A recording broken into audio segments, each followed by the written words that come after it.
Hey agents, it's time. It's about time I updated you on the current state of the coolest, the funnest gear set of all time in the Division 2, System Corruption. A lot has happened in the Division 2 since my System Corruption 101 video, so I want to talk about how those changes have impacted System Corruption both directly and indirectly. But first, a little overview of what the System Corruption gear set is all about, particularly for new agents and anyone who has never tried this set before. Okay, so System Corruption is a gear set that enables a very unique playstyle thanks to its 4-piece bonus hackstep protocol. Just like every other gear set, this is a 4-piece bonus, therefore you need 4 pieces to activate it.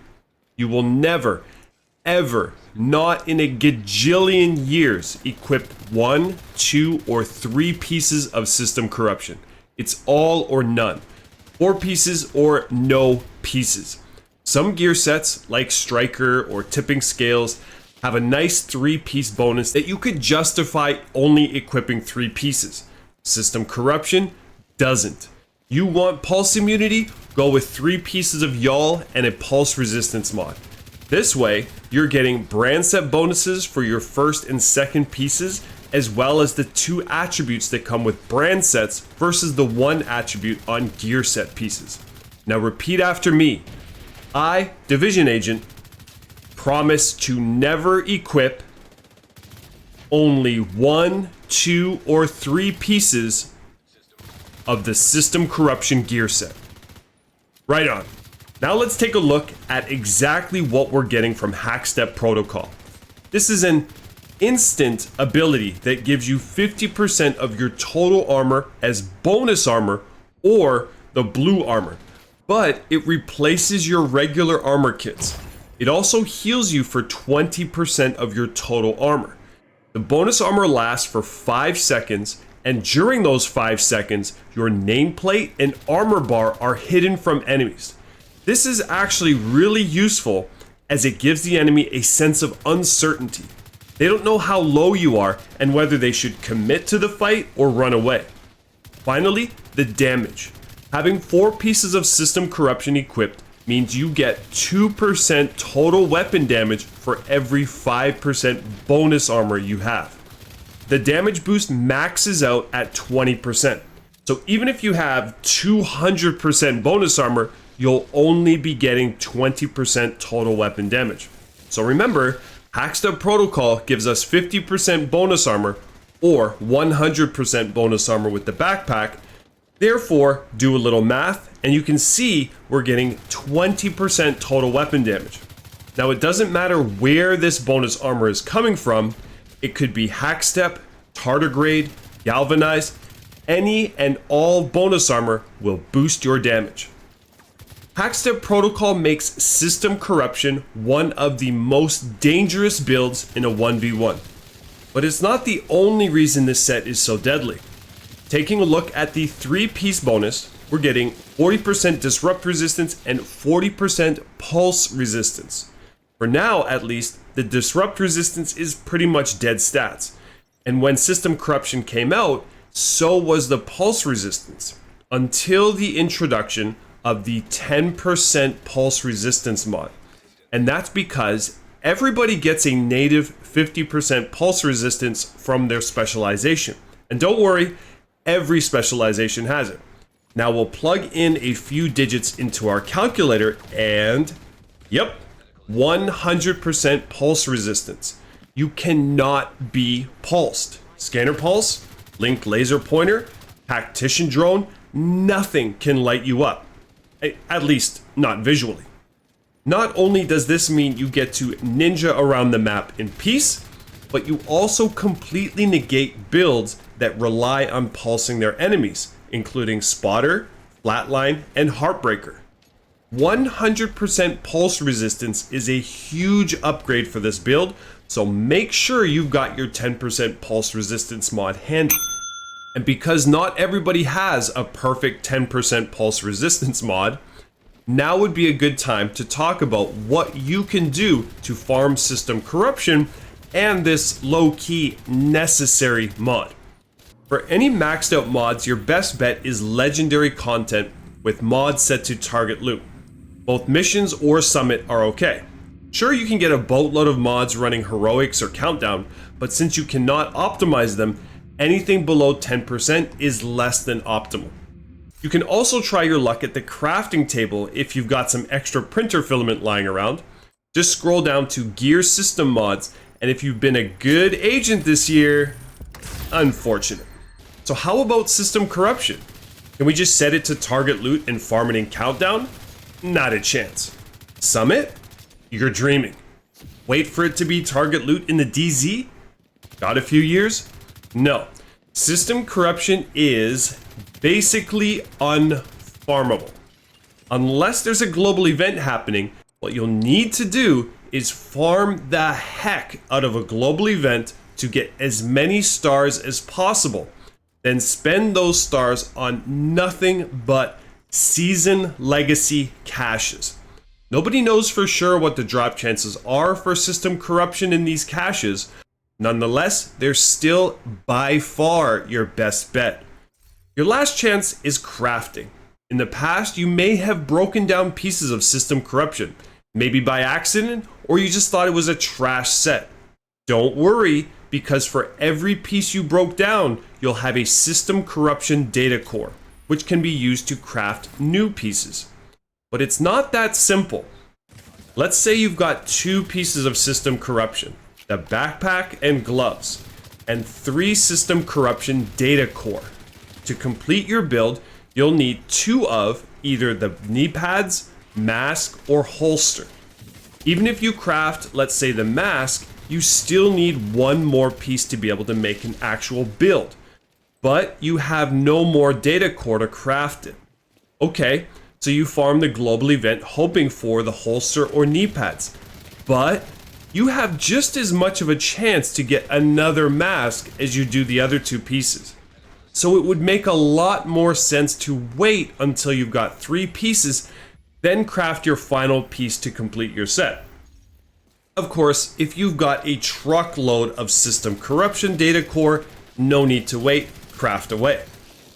Finally, one last thing to consider when crafting is the mask, gloves, and holster come with a red damage core, and the backpack, chest piece, and knee pads come with a blue armor core. So back to the situation where you've got 3 pieces of system corruption and are going to craft the final piece with your remaining 3 data core. You've got 1 shot. Odds are you want crit chance or crit damage, right? Unlikely your 1 piece is going to come with your ideal attribute. So you've got to choose between crafting the knee pads or the gloves. Most system corruption builds are armor heavy, so it's likely you'll want an armor roll on your piece. So if you craft the knee pads, they'll come with an armor core, so you can roll whatever minor attribute you want on it. Optimize it, and then you've got your perfect piece. Just some things to consider before spending your precious system corruption data core. Let's now take a look at common playstyles for system corruption builds. Hackstep protocol allows you to play riskier and, to be honest, a little more careless than you would with other builds. While not its ideal function, it can be used as kind of a get out of jail free card if someone jumps you from behind. Or, if you're like me, forced to play on conflict servers on the other side of the world, Hackstep protocol can help compensate for that little head start the enemies get due to latency. Because of its insane survivability, I think system corruption can be a great set to get up in people's faces, but ultimately, how you get the most value will depend on your choice of chest piece. Way back when, in Intimidate's heyday, that was the chest piece to run with system corruption. Heck, I was running around with a pistol and no shield 2-tapping squads.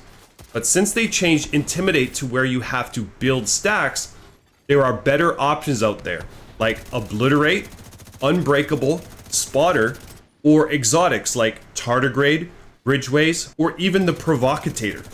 If you're looking to put together a build for system, I'm not going to talk about any here, but I've got a boatload of them on my channel, or just go ahead and get creative and come up with your own unique build.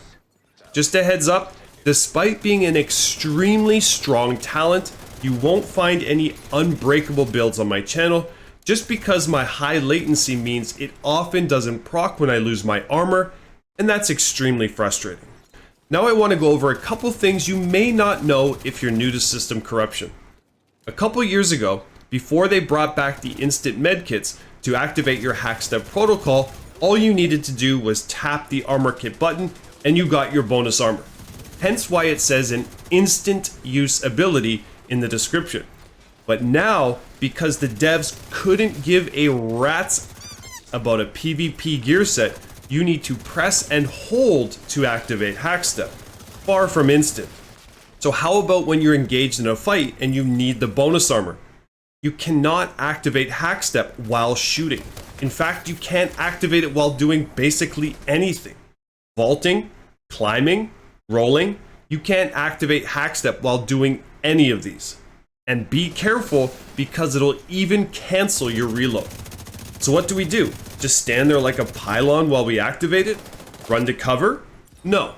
You stop firing, do a quick strafe to the side while you press the button, and then right back to shooting. Also, do not double tap your medkit button, as it will use an instant medkit and put hackstep protocol on cooldown. Another oversight by our genius devs. Thanks, guys. Okay, so next thing to keep in mind is that not only are you getting the bonus armor from hackstep protocol, but it also heals you for 20% of your total armor. So to get the most value from your hackstep protocol, you can actually take a little bit of damage before using it, because you'll be able to heal it right back up. Next up, on your HUD, in the place of your armor kit icon, you have your hackstep protocol icon. This will tell you if it's on cooldown or not. But be careful, as it often glitches out and will show that it's off cooldown, while in fact it's still not available for use. So don't rely on it too much. Finally, system corruption is a PvP gear set. Can it work in PvE? Sure. You know, with modifiers and expertise, really anything can clear heroic missions with ease these days. But it just doesn't make sense to use system corruption in PvE when Unbreakable, Hunter's Fury, and Memento exist. Of course, if you want a challenge or just practice using hackstep protocol, go for it. Have fun, but you'll never feel its true strength in PvE. One final thought before I wrap up this video. System corruption may not be the absolute strongest set in the game, and it's certainly not meta right now. But, at least in my opinion, it is far and away the funnest gear set in the Division 2. It's the closest thing you can get to Division 1 PvP, which was objectively better than what we have now. Also, it's the only set that really takes any strategy aside from just point and click. And that's why I love it so much. To beat someone, not only do you need to be able to aim, but you need to outsmart your opponent as well. And so, if you're looking for a more interactive build in the Division 2, give System Corruption a try. And on that note, thanks for watching, and have fun out there, agents.